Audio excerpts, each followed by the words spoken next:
Mathematical लॉजिकमध्ये first part आपण first section किंवा first topic आपण घेणार आहे, ज्याच्यामध्ये स्टेटमेंट कव्हर करायचे आहेत, कनेक्टिव्ज, कंपाऊंड स्टेटमेंट्स आणि ट्रूथ टेबल. हे बघायचं आहे आपल्याला. पहिल्या सेक्शन ए मध्ये म्हणूया किंवा टॉपिक ए मध्ये.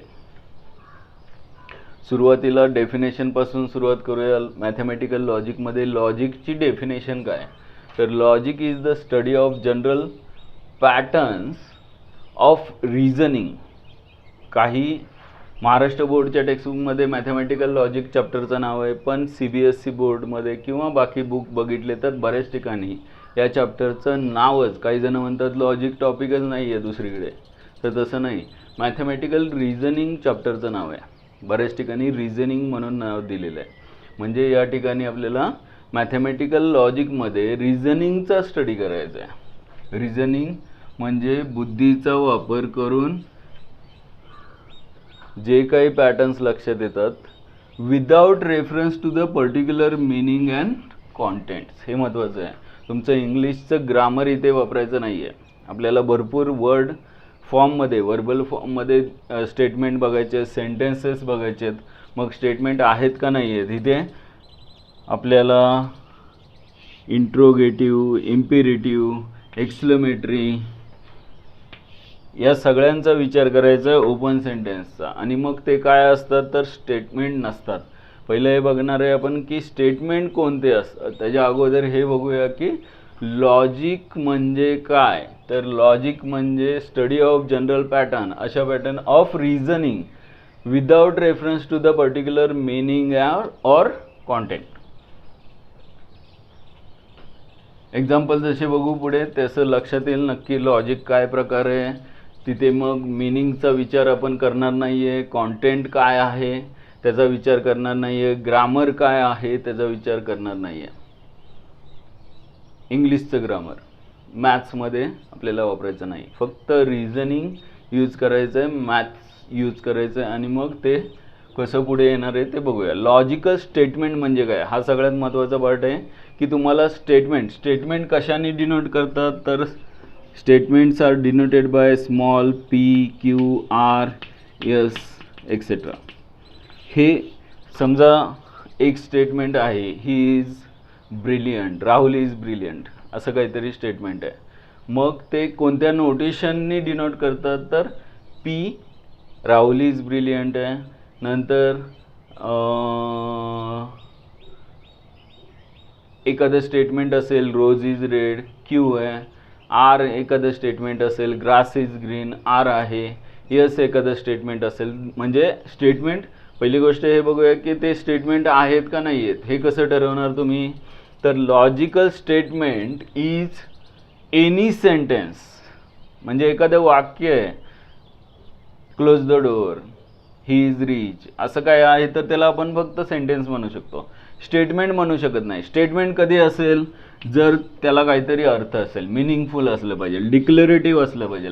म्हणजे डिक्लेरेटिव्ह म्हणजे काय तर त्याची ट्रूथ व्हॅल्यू किंवा ट्रू किंवा फॉल्स असलं पाहिजे. तुम्हाला ठरवता आलं पाहिजे, आपल्याला ते सांगता आलं पाहिजे की एक तर ट्रू आहे किंवा फॉल्स आहे.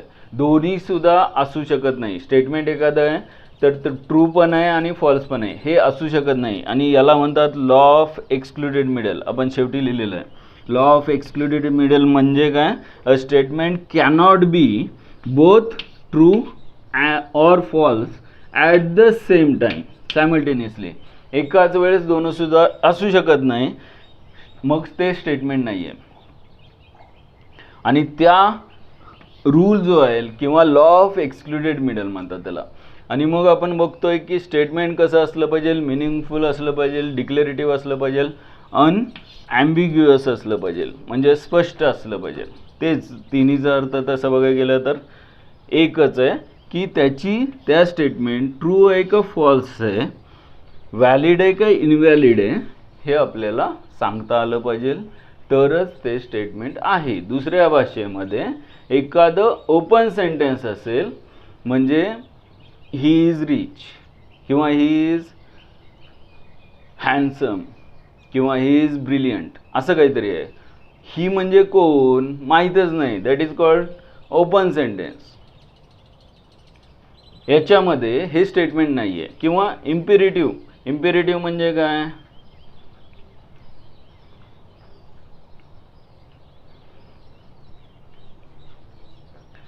तुमचं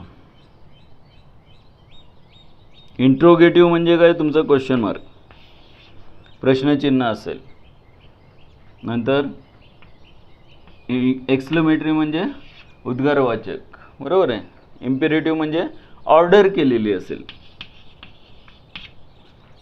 म्हणजे क्लोज द डोअर असं काहीतरी सांगितलं तर ते इम्पेरेटिव्ह सेंटेन्स आहे. That is not a statement. Open sentence असेल ज्याचं नक्की तुम्ही ट्रू आहे का फॉल्स आहे हे सांगू शकत नाही, that is not a statement. हे बघतोय आपण कोणते स्टेटमेंट नाही आहेत. कोणते स्टेटमेंट असतात जे मिनिंगफुल आहेत, डिक्लेरेटिव्ह आहेत, अनएम्बिग्युअस आहेत, हे स्टेटमेंट असतात. म्हणजेच कोणते स्टेटमेंट नसतात एवढं माहीत असेल तरी बस आहे. की ओपन सेंटेन्स ज्याची ट्रूथ व्हॅल्यू नक्की सांगू शकत नाही, that is called open sentence. Imperative sentence असेल म्हणजेच ऑर्डर केलेली असेल तर ते स्टेटमेंट नाही आहे. एक्सक्लेमेटरी असेल, wow what a beautiful waterfall it is, असं काहीतरी असेल म्हणजेच उद्गारवाचक चिन्ह असेल तर स्टेटमेंट नाही आहे. आणि इंटरोगेटिव्ह असेल म्हणजे प्रश्नार्थक असेल, व्हॉट इज युअर नेम, असं काहीतरी असेल तर ते स्टेटमेंट नाही आहे. म्हणजे हे जरी लक्षात राहिलं की कोणते स्टेटमेंट नसतात ज्याची ट्रूथ व्हॅल्यू सांगू शकतो ते स्टेटमेंट असतात. ओपन सेंटेन्स स्टेटमेंट नसतं, इम्पेरेटिव्ह स्टेटमेंट नसतं म्हणजेच ऑर्डर केलेलं एखादं वाक्य असेल, एक्सक्लेमेटरी म्हणजेच उद्गारवाचक चिन्ह असेल तर ते स्टेटमेंट नसतं, इंट्रोगेटिव्ह प्रश्नार्थक वाक्य असेल तर ते स्टेटमेंट नॉट अ स्टेटमेंट. लक्षात राहील का बघा. आणि एखादं स्टेटमेंट ट्रू पण आहे आणि फॉल्स पण आहे हे पॉसिबल नाही आहे, याला म्हणतात लॉ ऑफ एक्सक्लुडेड मिडल. आणि एखादं सेंटेन्स जर ट्रू पण असेल आणि फॉल्स पण असेल एकाच वेळेस, म्हणजे राहुल इज ब्रिलियंट असं म्हणतोय, एक जण म्हणेल क्लासमधला की ते ट्रू आहे, दुसरा म्हणेल की फॉल्स आहे, तर ते ट्रू पण आहे फॉल्स पण आहे हे पॉसिबल नाही आहे ॲक्च्युली. पण ते मग स्टेटमेंटच नाही आहे, that is sentence which is not a statement, that is called paradox. हे शब्द लक्षात राहतील का बघा. लॉ ऑफ एक्सक्लुडेड मिडल असेल, पॅराडॉक्स असेल. आणि मग एखाद्या स्टेटमेंटची ट्रूथ व्हॅल्यू किंवा फॉल्सनेस और ट्रूथ व्हॅल्यू, ट्रूथ म्हणजे ट्रू आहे का फॉल्स आहे हे जर तुम्हाला सांगता येत असेल, आपल्याला ते सांगता येत असेल तर त्याला म्हणतात ट्रूथ व्हॅल्यू. ट्रू असेल तर त्याची ट्रूथ व्हॅल्यू टीनी डिनोट करतात आणि फॉल्स असेल तर त्याची ट्रूथ व्हॅल्यूज म्हणतात त्याला एफनी डिनोट करतात. एखादं स्टेटमेंट ट्रू असेल तर त्याची ट्रूथ व्हॅल्यू 1नी पण डिनोट करतात आणि एखादं स्टेटमेंट फॉल्स असेल तर त्याची ट्रूथ व्हॅल्यू 0नी डिनोट करतात. म्हणजे सिम्बॉल शक्यतो मॅथमॅटिकल लॉजिकमध्ये आपण बुलियन अल्जेब्रा म्हणून अजून एक वेगळा पार्ट आहे जो सिलेबसमधून 12वीच्या कमी केलेला आहे काही वर्षापूर्वी, तिथे 1-0 ह्या ट्रूथ व्हॅल्यू म्हणून घेतल्या जायच्या. किंवा आपण स्विचिंग सर्किटमध्ये पण बघणार आहे आपण, जे ट्रू स्टेटमेंट आहे त्याच्यासाठी टी किंवा 1 हा सिम्बॉल वापरतात किंवा ट्रूथ व्हॅल्यू टी असते किंवा 1 असते. आणि जे फॉल्स स्टेटमेंट आहे त्याच्यासाठी ट्रूथ व्हॅल्यू असते एफ किंवा 0. लक्षात राहील का बघा. अशा पद्धतीनं आपण सुरुवात केली मॅथमॅटिकल लॉजिकमध्ये, ज्याच्यामध्ये फक्त स्टेटमेंट म्हणजे काय हा पार्ट पाहिला. कोणते स्टेटमेंट असतात कोणते नसतात आणि त्याच्यामध्ये लॉ ऑफ एक्सक्लुडेड मिडल काय, पॅराडॉक्स म्हणजे काय आणि ट्रूथ व्हॅल्यू कशाने डिनोट करतात. ठीक आहे. आपण याच्यानंतर काय बघायचं आहे, कनेक्टिव्स आणि शेवटी या पार्टमध्ये कंपाऊंड स्टेटमेंट्स आणि ट्रूथ टेबल्स वगैरे. लॉजिकल कनेक्टिव्स किती प्रकारचे आहेत तर 5. पहिला आहे conjunction, second disjunction, third conditional, fourth biconditional आणि फिफ्थ शेवटचा आहे निगेशन. परत एकदा, पहिलं conjunction, second disjunction, third conditional, कंडिशनललाच काय म्हणतात, इम्प्लिकेशन पण म्हणतात, फोर्थ बाय कंडिशनल, बाय कंडिशनलला डबल इम्प्लिकेशन पण म्हणतात, आणि फिफ्थ शेवटचा कनेक्टिव्ह आहे निगेशन. कनेक्टिव्ह कशासाठी, एकपेक्षा जास्त statement, one or more statement connective use करून, म्हणजेच and, or, conjunction, disjunction, implication, double implication किंवा निगेशन यांचा वापर करून जोडले गेले असतील, that is called compound statement. Compound स्टेटमेंटची डेफिनेशन आपण पुढे बघणार आहे. पण कंपाऊंड स्टेटमेंट बनवण्यासाठी, तयार करण्यासाठी कशाचा उपयोग होतो, कनेक्टिव्हचा उपयोग होतो. आणि मग कनेक्टिव्ह किती प्रकारचे आहेत, तर 5 प्रकारचे. पहिलं कंजंक्शन. कंजंक्शन म्हणजे काय, एखाद्या स्टेटमेंटमध्ये अँड यूज केलं जाईल असेल तर आपण त्यासाठी सिम्बॉल वापरतो. अँडचा सिम्बॉल हा उलटा व्ही आहे, that is called conjunction. For example, एक पी स्टेटमेंट आहे रोज इज रेड, आणि क्यू स्टेटमेंट आहे ग्रास इज ग्रीन, आणि मग असं काहीतरी स्टेटमेंट असेल, rose is red and grass is green, rose is red and grass is green, तर ते कोणतं स्टेटमेंट आहे, कंजंक्शनचं स्टेटमेंट आहे.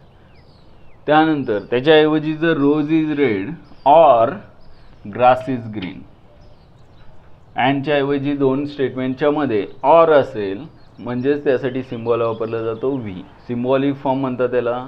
वर्बल फॉर्ममध्ये तुम्हाला स्टेटमेंट दिलेलं आहे rose is red or grass is green, म्हणजेच काय येणार, पी ऑर क्यू असं लिहिणार. ज्यावेळेस पी रोज इज रेड आहे आणि क्यू ग्रास इज ग्रीन आहे.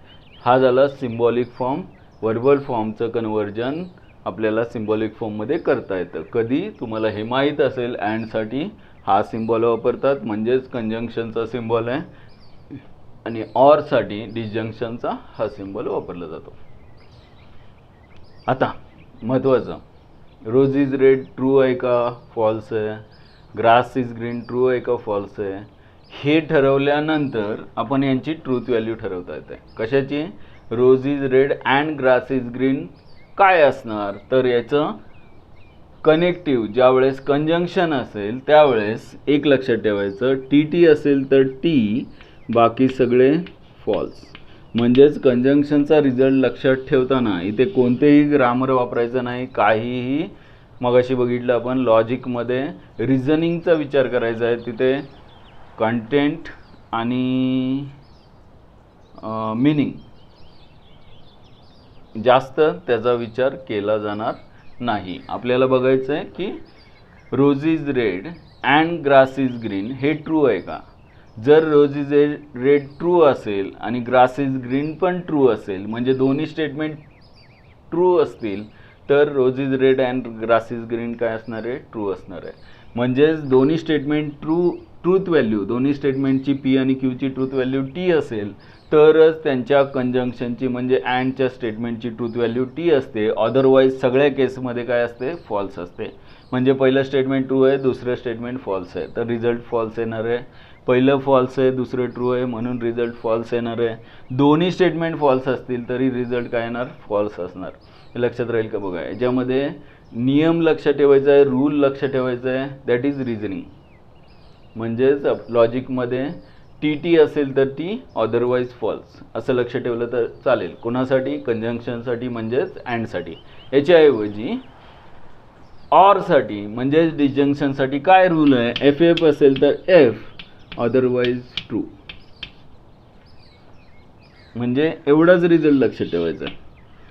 जिथे डिसजंक्शन म्हणजेच ऑर दिसतंय, म्हणजेच हा सिम्बॉल दिसतोय, त्या दोन स्टेटमेंटची ट्रूथ व्हॅल्यू दोन्हीची फॉल्स असेल तर फॉल्स असणार. बाकी सगळ्या केसमध्ये दोन्ही ट्रू असेल तरी ट्रू, पहिलं ट्रू दुसरं फॉल्स असेल तरी ट्रू, पहिलं फॉल्स दुसरं ट्रू असेल स्टेटमेंट तरी ट्रूथ व्हॅल्यू ट्रू घ्यायची. दोन्ही फॉल्स असेल तर फक्त फॉल्स घ्यायची.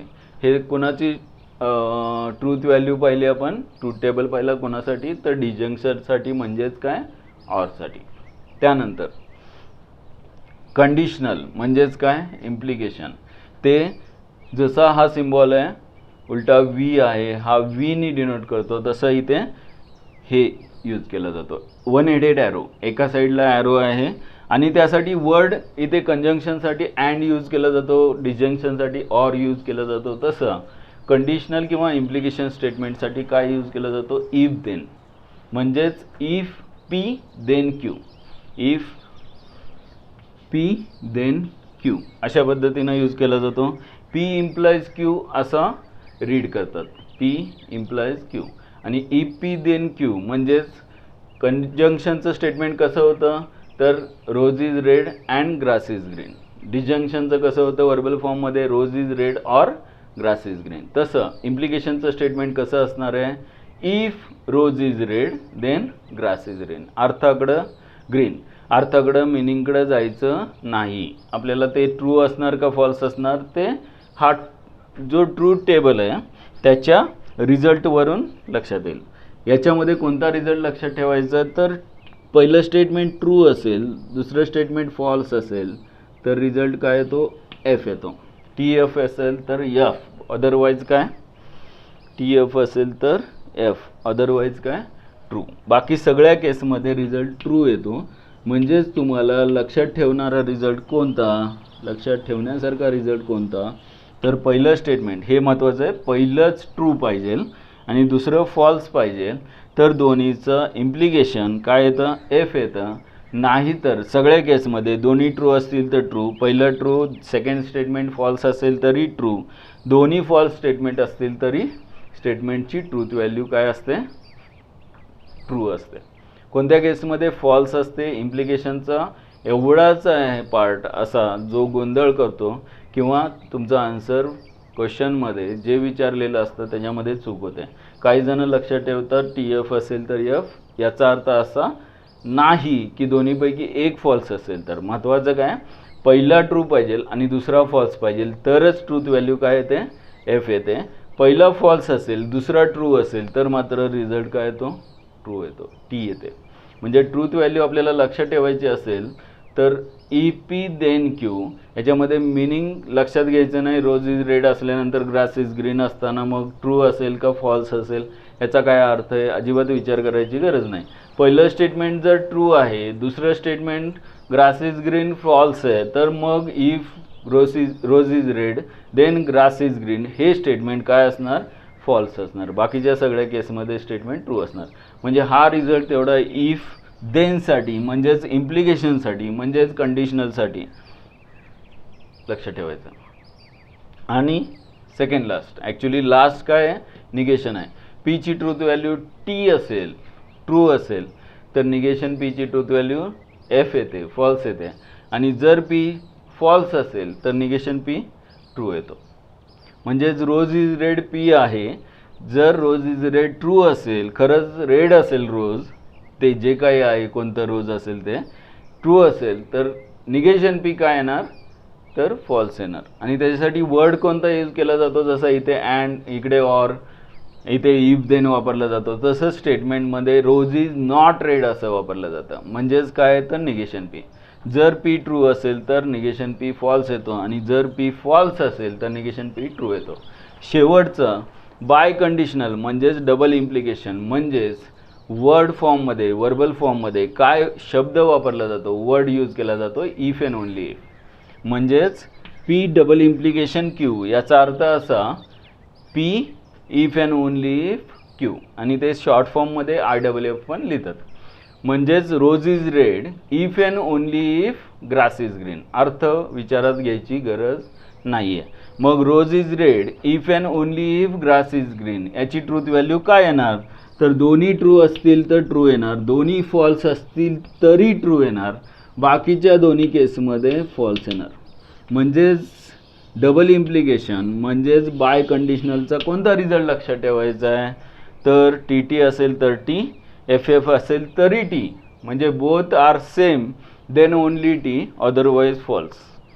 एक स्टेटमेंट ट्रू आहे, एक फॉल्स आहे, कोणतंही असेल तरी रिझल्ट काय येणार, फॉल्स असणार. दोन्ही ट्रू पाहिजे म्हणजे ट्रूथ व्हॅल्यू दोन्हीची एक तर टी पाहिजे किंवा ट्रू पाहिजे किंवा दोन्हीची ट्रूथ व्हॅल्यू काय पाहिजे, एफ पाहिजे. त्या केसमध्ये रिझल्ट काय मिळतो, डबल इम्प्लिकेशनचा म्हणजेच बाय कंडिशनलचा म्हणजेच इफ अँड ओनली इफचा काय असतो, ट्रू असतो, बाकीच्या केसमध्ये फॉल्स असतो.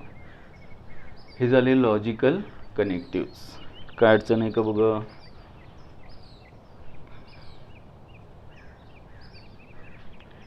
याच्यामध्ये हां एक राहिला इम्प्लिकेशनमध्ये कंडिशनलमध्ये हा जो पहिलं स्टेटमेंट आहे पी, याला अँटीसेडंट किंवा हायपोथेसिस म्हणतात. आणि जो क्यू आहे सेकंड स्टेटमेंट, याला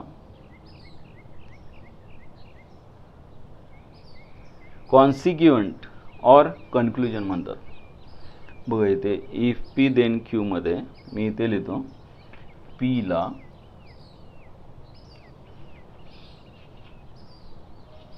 ANTE CDNT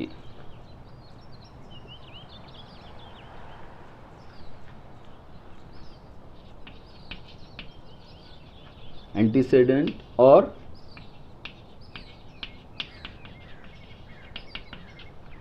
हायपोथेसिस.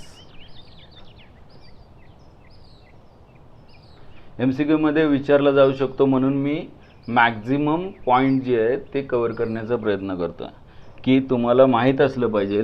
इम्प्लिकेशनमध्ये म्हणजेच कंडिशनलमध्ये पहिलं जे स्टेटमेंट आहे इफच्या नंतरचं देनच्या अगोदरचं, म्हणजेच पी इम्प्लाइज क्यूमध्ये पीला काय म्हणतात तर अँटीसेडंट और हायपोथेसिस, दोन्हीपैकी एक वर्ड असू शकतो, लक्षात ठेवा.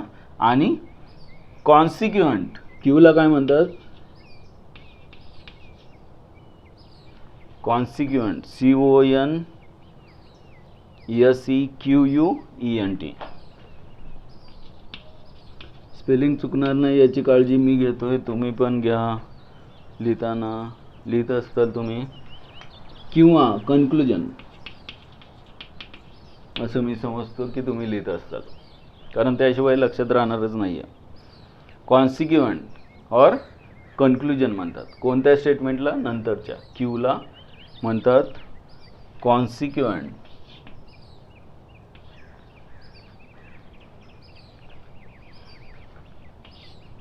कन्क्लुजन आणि पीला म्हणतात इफ पी देन क्यूमध्ये, म्हणजेच इम्प्लिकेशन म्हणजेच कंडिशनलमध्ये पहिलं जे स्टेटमेंट आहे इफच्या नंतरचं देनच्या अगोदरचं त्याला म्हणतात अँटीसेडंट, आणि क्यूला म्हणतात कॉन्सिक्युएंट, किंवा पीला म्हणतात हायपोथेसिस आणि क्यूला म्हणतात कन्क्लुजन. आणि मग इथे कन्क्लुजन असं आहे की आपला मॅथमॅटिकल लॉजिक आपण सुरू केला, त्याच्यामध्ये स्टेटमेंटचं कन्सेप्ट आपण ए सेक्शन बघतोय. सेक्शन ए मध्ये स्टेटमेंट, कनेक्टिव्ज, कंपाऊंड स्टेटमेंट आणि ट्रूथ टेबल हे बघायचे होते, ज्याच्यामध्ये स्टेटमेंट झालं आपलं, कनेक्टिव्ज झाले कोणते कोणते, त्याच्याबरोबर हे पण झालं की कनेक्टिव्हचे ट्रूथ टेबल, ट्रूथ व्हॅल्यूज पण झाले. आणि मग कंपाऊंड स्टेटमेंट काय, तर ॲक्च्युली कंपाऊंड स्टेटमेंट म्हणजे काय, दोन किंवा दोनपेक्षा जास्त, 2 or more statements. Simple statement, single atomic statement पण म्हणतात. असे जसं रोज इज रेड सिम्पल स्टेटमेंट आहे, ॲटॉमिक स्टेटमेंट आहे, सिंग्युलर एकच आहे. ग्रास इज ग्रीन हे पण सिम्पल स्टेटमेंट आहे, एक आहे तोपर्यंत सिम्पल आहे. असे दोन किंवा दोनपेक्षा जास्त कंबाईन केले असतील बाय युजिंग लॉजिकल कनेक्टिव्ज, मग अँडनी कंबाईन केलेले असतील, ऑर केलं असेल, इफ देन वापरलं असेल, इफ अँड ओनली इफ वापरलं असेल, किंवा निगेशन वापरलं असेल, यांचा यूज करून, कनेक्टिव्हचा यूज करून 2 or more स्टेटमेंट कंबाईन केले असतील, that is called compound statement. आणि ट्रूथ टेबलमध्ये ॲक्च्युली डिटेलमध्ये आपण ट्रूथ टेबल मोठमोठे स्टेटमेंट पॅटर्न आहेत. स्टेटमेंट पॅटर्न म्हणजे काय, लॉजिकल इक्विव्हॅलन्स म्हणजे काय, हे पुढे बघायचं आपल्याला. पण तोपर्यंत ट्रूथ टेबलमध्ये हे जे रोज आहेत ना, किती स्टेटमेंट आहेत, 2. तर नंबर ऑफ रोज किती आले, 4 आले. 2 स्टेटमेंट असतील तर नंबर ऑफ रोज किती येतात, तर 4 येतात, म्हणजे 2चा स्क्वेअर येतो. 2 स्टेटमेंट असतील तर नंबर ऑफ रोज किती येतात, 2 स्क्वेअर म्हणजे 4 येतात. जर पी क्यू आर असे 3 स्टेटमेंट असते तर त्यांच्यापासून जे ट्रूथ टेबल तयार करणार आहे त्याच्यामध्ये नंबर ऑफ रोज 1 2 3 4 5 6 7 8 किती आले असते, तर 2 raised to 3. म्हणजेच नंबर ऑफ रोज ट्रूथ टेबलमध्ये लक्षात ठेवा नंबर ऑफ रोज किती असतात तर 2n फॉर n स्टेटमेंट. म्हणजे तुम्ही ज्या स्टेटमेंटसाठी ट्रूथ टेबल बनवणार आहे ते n स्टेटमेंट्स असतील तर त्याच्यामध्ये नंबर ऑफ रोज किती असतात तर 2n एवढे नंबर ऑफ रोज असतात. म्हणजे जर दोन स्टेटमेंट आहेत पी आणि क्यू, पी ऑर क्यू आहे किंवा पी अँड क्यू आहे, किती स्टेटमेंट आहेत पी आणि क्यू दोन स्टेटमेंट आहेत म्हणजेच रोज किती येणार तर 2 स्टेटमेंट आहेत म्हणजे 2 म्हणजे 4 रोज येणार. फॉर्म्युला लक्षात ठेवा 2n नंबर ऑफ रोज असतात जर n स्टेटमेंट असतील. असे 3 स्टेटमेंट असतील पी क्यू आणि आर पण आहे 3 स्टेटमेंट आहे तर असे रोज ट्रूथ टेबल आपण बनवणार आहे पुढे एक्झाम्पल घेतल्यानंतर पॅटर्न घेतल्यानंतर. मग असे रोज किती असणार तर 2 म्हणजेच किती 8 नंबर ऑफ रोज असतात. समजा पी क्यू आर आणि एस असे 4 स्टेटमेंट आहेत तर मग 2 म्हणजेच किती 16 असे रोज किती येणार 16 रोज असणार. आपल्याला स्टडी कशाचा करायचा आहे 3 स्टेटमेंटपर्यंत करायचं आहे. एका वेळेस 3 स्टेटमेंट असू शकतील असे एक्झाम्पल आपल्याला बघायचे ज्यांचे ट्रूथ टेबल आपण तयार करायचे आहेत. म्हणजेच त्याच्यामध्ये 2 म्हणजेच 8 रोज असणार आहेत. याच्यामध्ये काय अडचण आहे का बघा. आपलं म्हणजे सेक्शन ए मध्ये स्टेटमेंट कनेक्टिव्ज कोणकोणते आहेत, कंपाऊंड स्टेटमेंट कशाला म्हणायचं आणि त्यांचे ट्रूथ टेबल हे बघितले.